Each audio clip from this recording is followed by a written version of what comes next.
Hello అండి. ఇవాల్టి రెసిపీలో వచ్చేసి పాప్‌కార్న్ ఇంట్లోనే ఎలా ప్రిపేర్ చేసుకోవాలో చూపిస్తాను సింపుల్‌గా. చాలామందికి పాప్‌కార్న్ ప్రిపేర్ చేసినప్పుడు అవి సరిగ్గా రావన్నమాట. కింద బౌల్ వచ్చేసి అడుగంటిపోతుంది. అలా కాకుండా ప్రతి గింజ పాప్‌కార్న్ లాగా రెడీ అవ్వాలంటే ఇలా చేసి చూడండి.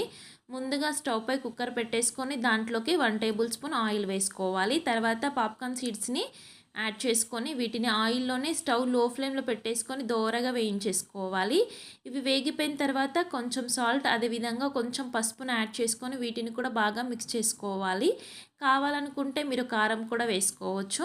ఈ విధంగా మొత్తం మిక్స్ చేసేటప్పుడు పాప్‌కార్న్ రెడీ అవ్వడం స్టార్ట్ అవుతుంది. అప్పుడు దీనిపై మూత పెట్టేసుకోవాలి, విజిల్ లేకుండా మూత పెట్టేసుకొని అవి మొత్తం ఈ విధంగా వేగిన తర్వాత స్టవ్ ఆఫ్ చేసుకుంటే సరిపోతుంది. సింపుల్గా మనకి పాప్‌కార్న్ వచ్చేసి రెడీ అవుతుందన్నమాట. ఫస్ట్ స్టేజీలో ఏగేటప్పుడే మనకి అవి కరెక్ట్గా వేగాయి అనుకోండి, అన్నీ ఇలా చక్కగా వచ్చేస్తాయి. ఏ సీడ్ మిగలకుండా పాప్‌కార్న్ రెడీ అయిపోతుంది ఈ విధంగా. Thank you for watching friends.